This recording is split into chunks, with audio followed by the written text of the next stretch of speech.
নারী পুরুষ সবাইকে মুরিদ করতে হবে। মুরিদ না হইয়া মারা গেছেন, হাসরের দিন জাকিরিয়াতদের মাঝে দাঁড়াইবেন, জান্নাত দূরের কথা বারিন্দাও পাইতেন না। আসসালামু আলাইকুম রহমতুল্লাহি ওয়া বারাকাতুহু। সম্মানিত মুসলমান ভাইয়েরা, আশা করি সকলে ভালো আছেন। আমাদের বাংলাদেশের নামধারী সুন্নিরা তারা নিজেরাই নিজেদের ধর্ম তৈরি করে নিচ্ছেন।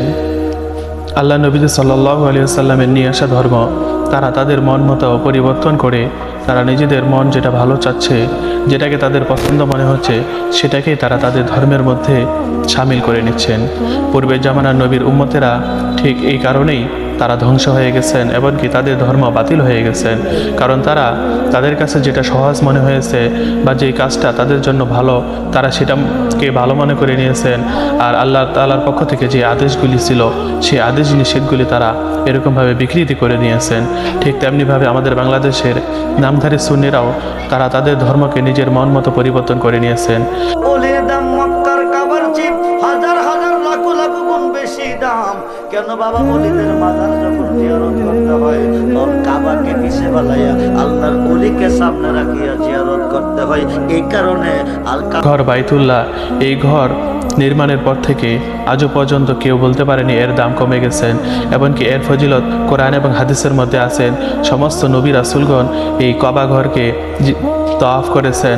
এর ফজিলত আল্লাহ পাক রব্বুল আলামিন কোরআন এবং হাদিসের মাধ্যমে জানিয়ে দিয়েছেন।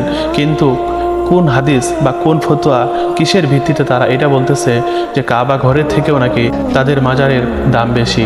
আপনি আপনার পীরের মাজারের দিকে মুখ করে আপনি তোয়াব করছেন, আপনি জিয়ারত করেছেন, তাই বলে আপনার মাজারের দাম বেশি হয়ে গেল কাবা ঘরের থেকে?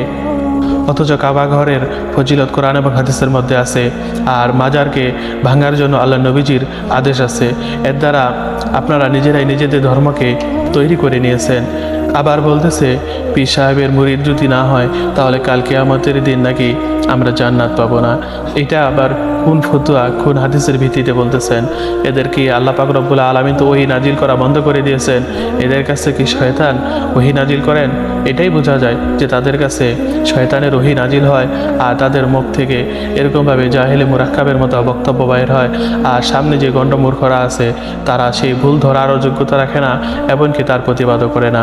এর জন্য সুপ্রিয় বন্ধুরা, অবশ্যই যারা এরকমভাবে গণ্ডমূর্খ, ইসলাম বিরোধী, আল্লাহ তাআলার কোরআন বিরোধী বক্তব্য দেবে, অবশ্যই আমরা তাদেরকে প্রতিহত করার জন্য চেষ্টা করব। আল্লাহ পাক রব্বুল আলামিন আমাদেরকে সঠিক বোঝ দান করুক, বুঝার মতো তৌফিক দান করুক। ভালো থাকবেন, সুস্থ থাকবেন। আসসালামু আলাইকুম ওয়া রাহমাতুল্লাহি ওয়া বারাকাতুহু।